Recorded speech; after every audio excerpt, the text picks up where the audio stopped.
Well, you know that sound. It is the Unfiltered Band means. Yes, another episode of Unfiltered coming your way right here and now. Officially, that is episode 250 of the podcast, which you can, of course, get on Apple, Spotify, everywhere you can get them. And in addition to that, you can get it on the artist formerly known as Twitter, X, if you will. Get at Casey Stern. Jump up into the bio. Jump on for all 249 into now 250 episodes. And thank you to the Unfiltered Band for being with us, and thank you for you wherever you are. Our guest today, you can find on the leadoff spot on MLB Network Radio during the week, and often you can see his beautiful face with very little makeup on MLB Network, and as well as his work on TSN. He's an insider for both. Longtime friend, former coworker, Steve Phillips, joining me here today on episode 250. Stevie, how are you, sir? I'm great. Listen, I was a 250 hitter in the minor league, so this is perfect for me, being on episode 250. Good. Yes. Yeah, you don't often hear people bragging about being a 250 hitter, but that's what I was. Now, I had a 350 on base percentage, though. So I was Moneyball. That's where I was going. Before Billy Beane invented Moneyball, I was Moneyball. I walked a lot. So I got a lot of base on balls. So I had a 350 on base percentage. And I had no power and no speed. No, I actually could run a little bit, too. I stole 39 bases in a season. Last day of the season was going for number 40, stealing home because I really wanted 40. And I'm stealing home. I know I've got it stolen. The umpire called a balk on the pitcher. And so they called the balk and took away my stolen base. So, yeah, not right. No now, was that a selfish? Was that a selfish maneuver going for stolen base number 40 in that spot, stealing home, or? I got permission to do it. I wasn't. I did have. My manager was okay, and he wanted me to get 40 as well. So I had a chance at 40 and ended up with 39 because they called the balk on the stealing home. Awful. After all, at the end, the stealing was the stolen base that got taken from you. But it's 40 in the books for me, Steve. I didn't know that. Fleet of foot. Yeah, of course. We'll get into a number of things in spring training. I want to bounce around the league and also talk about if you're wearing see-through pants, because apparently that's the thing nowadays. Let me get started here in saying that BetOnline is, of course, our usual sponsor, number one source for all your sports betting needs. Latest odds lines and matchup reports, baseball, basketball, boxing, golf, everything you got. Fastest way to get your wagers. See it with card games right from your phone. Get over to the website. Use a mobile device now. Get in on the action. Use the promo code BELIEVE. It's BLEAV. Get a 50% welcome bonus on your first deposit. It is BetOnline where they start. And let me start with that because it's kind of the elephant in the room. I mean, how do we screw this up with the jerseys? I mean, seriously, of all the things that we now have to put in the crosshairs for Rob Manfred, what is your take on these see-through jerseys? And let's be fair, aesthetically alone, from the outside looking in, not a great look, Steve. Not a great look. Yeah. So here's the thing. Obviously, the buck stops with the commissioner. That being said, these were jerseys that were the responsibility of Nike, who farmed them out to Fanatics. Fanatics produced them for Nike, for Major League Baseball. And so you would think that with all of the checks and balances between Fanatics and Nike and Major League Baseball, that somebody would have said, if those white pants get wet, we're going to have a problem here, and so they're see-through. And if they get wet, what are we doing here? I don't know. I mean, I've seen jerseys where the numbers, like the number 10, the ones here and the zeros below, that the name is supposed to be curved around the numbers, and the first two letters are curved, the other ones are straight. I've seen a lot of different ones. It's embarrassing, I think. And it's just, it should not have been an issue. And what's interesting is these were the same jerseys that they broke out at the All-Star game last year. They didn't seem to have complaints.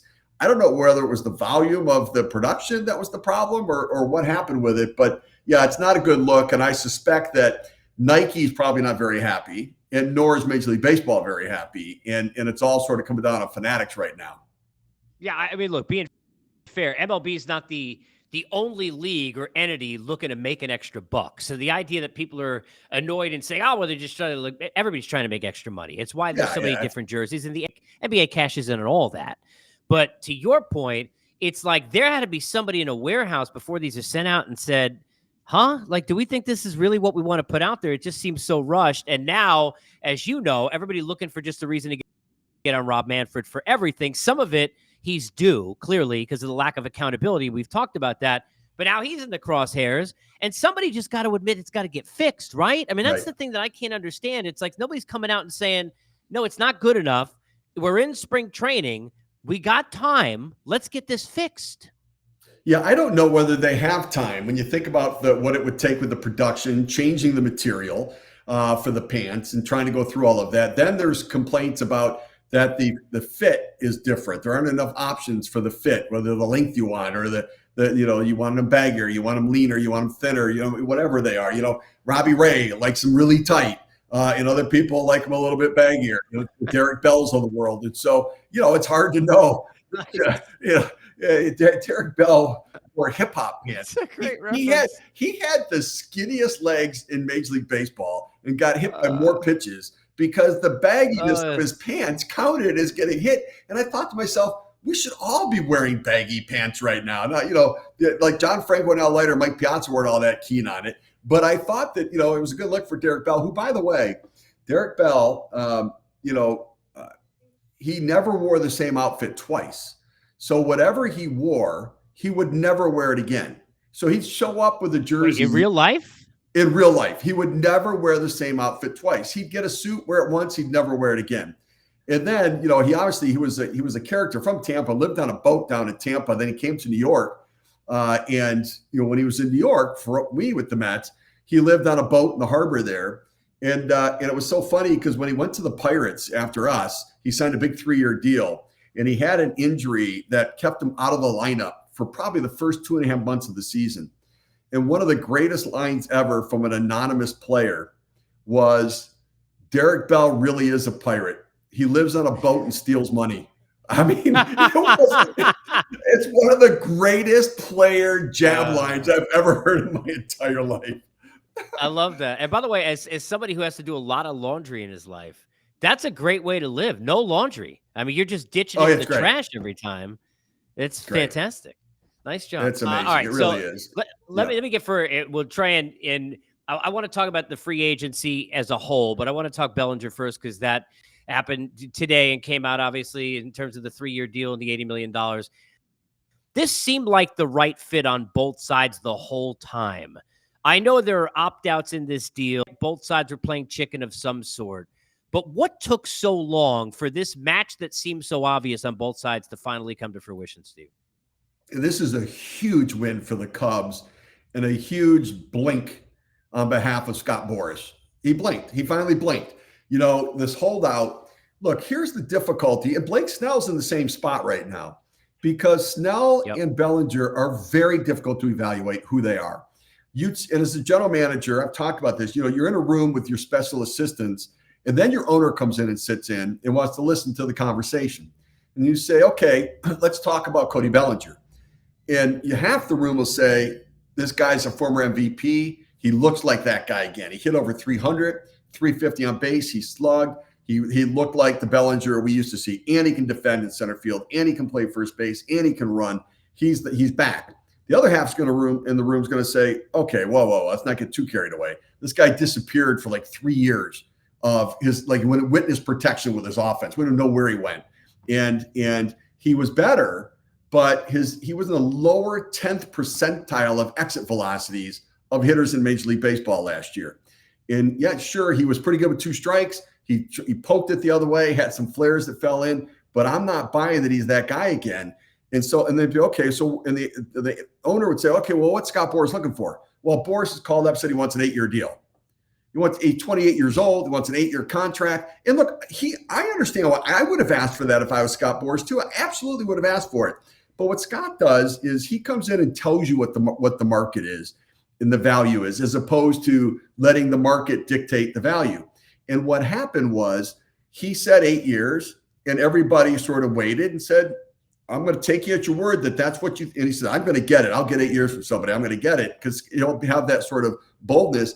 And so you saw the Giants pivot to Jung-Hoo Lee. You saw the Blue Jays pivot back to Kevin Kiermaier because they're like, we're not playing an 8-year contract there. And the Cubs just waited, and it came back to where there was no play for that in the deal. So what he's doing is getting 3 years of security with the thought of I can opt out if I have a monster year, I can test free agency again, and maybe they'll believe that now I'm that guy, that I can get a 7-year contract or a 6-year contract and not a 3-year contract. I think Blake Snell's in the same place. Is he the 2-time Cy Young Award winner, who, oh, by the way, has 0 complete games? Two Cy Youngs and no complete games in his career. He averages less than 5 innings a start, or 6 innings a start, and he led the league in walks, but he gets strikeouts and he had good numbers. So he's confusing, he's complicated, and owners will say, I'm not buying on the 8-year contract. When you got the other guy saying he's not even worth 4 years, that's why it's taken so long for those two. Montgomery's playing off of Snell, and I don't understand JD Martinez. I'd be all over him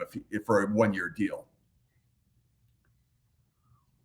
Yeah, and it seemed like, I think Mark Feinstein had he was looking for $20 million, I guess, for 1 year, and the offer was 12 with the job. I want to go back to Boras for a second, because the thing about Scott is, and you know this better than I do, but we've both seen it. He's had success where he comes with these rabbits out of a hat, not really having any other horses, and getting teams to bet and negotiate against themselves.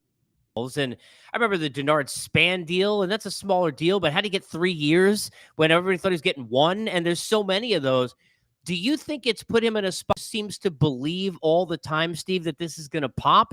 And then the other part is the detriment to the player, because the player in this spot, if you're Bellinger, I mean, you got to be sitting there knowing yourself you're not getting an 8-year deal. At some point, where does, and you've been in these negotiations, how does the player's desire factor into him maybe playing that game of, let's say, biting early today? Well, Scott gets a lot of loyalty from his players, and I think the players did believe they'd get 8-year deals. I think Snell thought he'd get 6, 7 years, 8 years maybe. I think that Bellinger believed that at 28 coming off that season, he'd get 8 years. And you know, Scott told him what he thought the market was, and then those players get that expectation. You know, the issue is, how do they resolve it now? Like, what's the relationship now? You know, did we miss out on a 5-year deal because we wanted the 8-year deal and had to settle for a 3-year deal? What would the Blue Jays have done if not 8 years? What would the Giants have done if not, 8 years? Where would they have gone? Because we scared them away from that. And so there's got to be some part of it. Look, he does a great job for his clients. And you're right. In the end, he kind of figures it out. And usually they come out smelling like a rose. You know, the problem he has with starting pitching this year, he has Montgomery and Snell. He needs 2 teams to blink. And here's the other part of it that I don't know that everybody understands. That, all right, so Kodai Senga got dinged up, right? Kyle Bradish is dinged up, and John Means. And so they're not going to be missed the whole year. They're going to miss some period of time. And everybody's like, well, maybe they'll get in on these guys right now. I mean, it's the logic is, if the only reason I'm willing to pay $150 million is because my ace pitcher got hurt, but I can afford to pay the $150 million, why wouldn't I have paid the $150 million and had him pitch next to my ace pitcher who was healthy at the time? So, you know, when somebody's dinged up, you don't spend $150 million. You sign Mike Clevenger for $9 million. That's right. You know, you get Michael Lorenzen. Right? You get Michael Lorenzen for $9 million to patchwork it. Right. And so, I don't know. And the regional sports network thing caused some complications this year for Texas, certainly with Montgomery. I think they wanted him. And he didn't really want to go to New York with the Yankees, it seemed like, Montgomery. His wife is working as an intern in Boston, is becoming a doctor. And so you wonder whether she, that's an option, but that's only short term, right? So I don't know. It's really complicated this year, and it's not the same storyline as the past. You mentioned Senga. Let me go back there for a second, because you understand better than anybody what it's like to be in New York and in that gauntlet, and to have everybody feeling like this you're supposed to do, right? That's it. They know more than you do, the fans, the media, about what you're supposed to do being in a New York market. Now, clearly, you would have been probably sleeping a lot better at night if you had Steve Cohen as the owner you were working for, because you would have had a lot more money to spend. But the Mets have done that. It hasn't worked. They brought in David Stearns. My contention is, as much as I know Met fans don't like it, they're kind of doing the right thing. Yeah, it sucks. No, they're not going to be very good, but they know they're probably going to be a seller at the deadline. They're trying to get stopgap guys like Severino and Minaya and maybe ship them off at the deadline, right, for more pieces to go ahead and build. Why in the world would they go and spend on a guy like Montgomery or Snell? It doesn't make any sense. What David Stearns is trying to do in a market you're not supposed to be able to do it. Yeah. So here's the one thing that I agree with you, but I would also keep an open mind about this, is that if it's not about 2024 and it's more about 2025, which is what they told us even last year when Billy Epler was still there, that they're going to start to do it the right way. We're going to retool a little bit, so we may not go.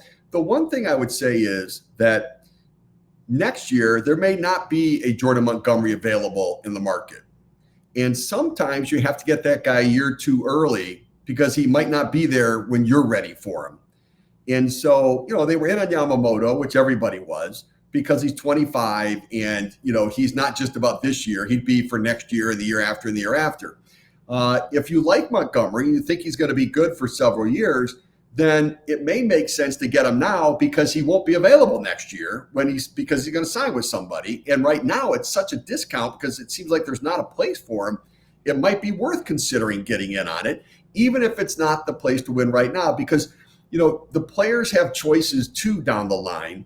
And if you've got a captive audience right now that might be willing to play for your team and you think he's going to be good in 25 and 26 and 27, I think you have to keep an open mind about that. That being said, David Stearns is a very brilliant executive.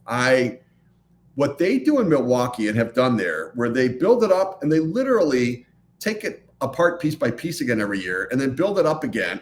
That's really hard to do without leaving pieces on the floor of the garage. And they always seem to piece it back together the right way. He's the smartest guy in every conversation that he's in. Even when he's talking to Farhan Zaidi, David Stearns is still the smartest guy in that conversation. And so Craig Breslow, that Stearns is still smarter than everybody. And so I believe that he'll figure this out.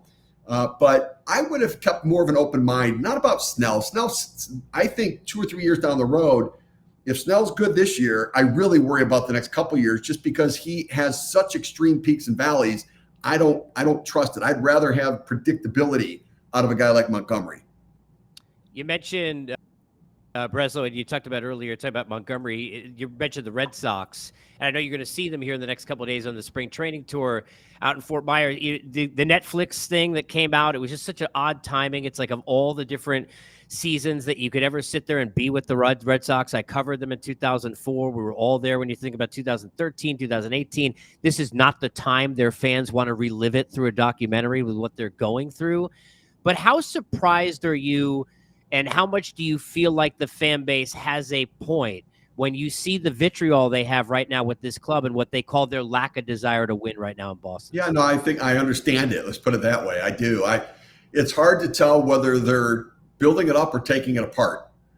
I can't figure it out. I don't know. Are you adding to the team or are you taking apart from the team? You trade away a reliever in Schreiber, he's a serviceable guy. He's not like a world beater. But the notion that Kenley Jansen was available on the market, they traded away Chris Sale. Now I get the Chris Sale thing, and I like Vaughn Grissom, and I'd like to give him a chance to do it. I didn't know if I believed as much in Sale, but man, they love Sale in Atlanta right now, and they don't really have any predictable starting pitching, and they don't seem to be in on the frontline guys. They didn't seem to be in on the Corbin Burns trade. They didn't seem to be in on. And so it's hard to know where they're going. And it's hard to know if Craig Breslow knew this was the plan when he came in, because somewhere along the way, it sounded like things were put out there and then the rug got pulled out from underneath. And so I don't know, it's hard. There's so much we don't know behind the scenes there.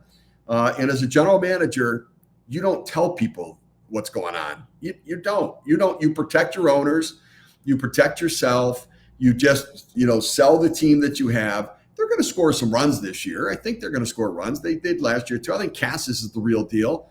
Devers is always good, but they need Trevor Story to get going. Vaughn Grissom's got to be good. I like the Tyler O'Neill acquisition. I just don't believe in their pitching. I like Bayo a little bit, but I just don't know. Is Garrett Whitlock a starter or a reliever? Tanner Houck a starter or a reliever? And here's the thing: Alex Cora, he may have done his best job managing ever last year, that they were even as close to 500 as they were. I mean, it was amazing. And remember, he's a free agent after this season and isn't looking necessarily to sign up until he's got a read on what's going on there too. So he may be the biggest free agent next offseason.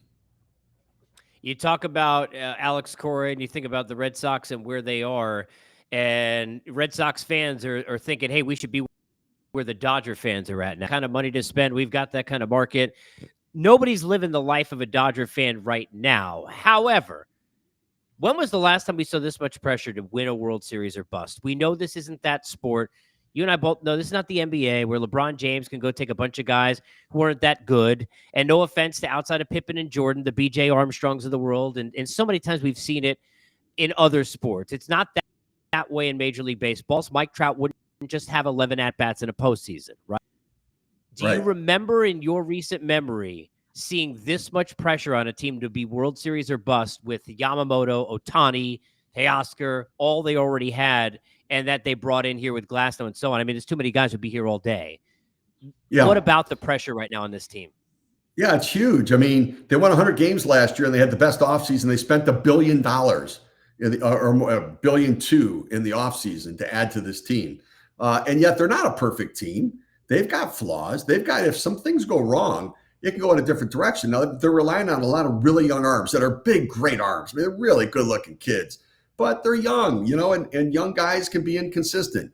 Is Buehler going to come back and be healthy this year? Is Trevor May going to come back and be healthy this year? They've got a lot of ifs. Now, the thing is, they've got a lot of ifs.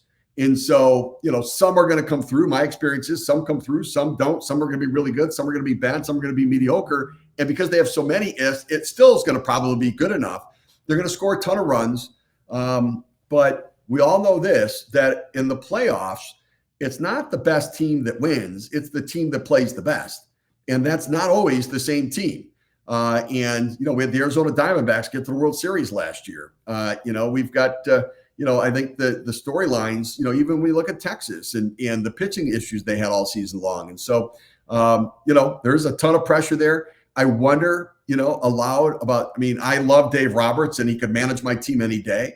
But if they don't win a World Series this year, does he, they won in 2020 in the COVID shortened season, but they haven't won anything. And so you wonder if this is like do or die for him to be able to get them over the top this year.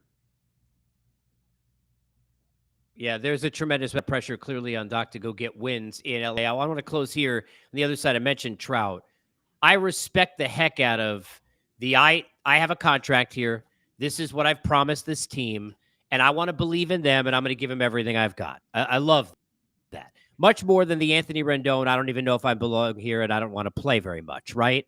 But at the same time, if I knew Mike Trout personally, I think I'd be trying to kind of knock him on the head over a beer, saying, dude, you could force a trade at some point here and definitely get back to whether it's Philadelphia or New York or somewhere close to home back to the East Coast. The way better chance to win. Are you surprised, A, that Mike Trout is not at least thinking about this seemingly? And B, do you expect that to change considering the Angels are going to have a hard time winning games? Yeah, so here's the reality is the best chance Mike Trout has of getting traded is if he wins the MVP this year. So you think, well, geez, wouldn't the Angels want to keep him then? No, it's his best chance to get traded because right now they would probably have to eat $100 million of his contract in order to trade him.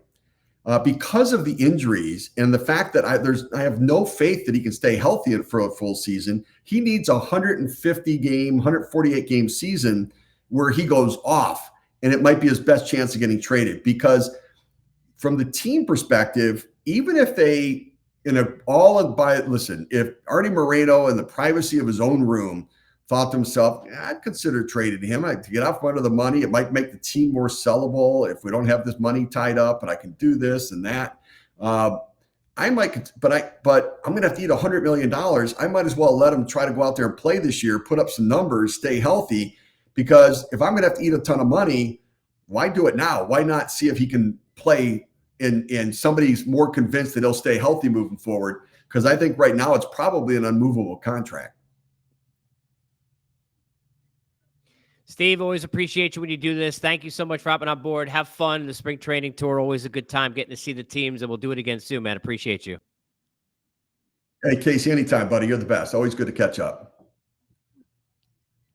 Thank you, sir. There he is, Steve Phillips. You can catch us 251 just around the corner. Stay tuned. Apple, Spotify, everywhere you get your podcasts. As always, Unfiltered, brought to you by our good friends at BetOnline.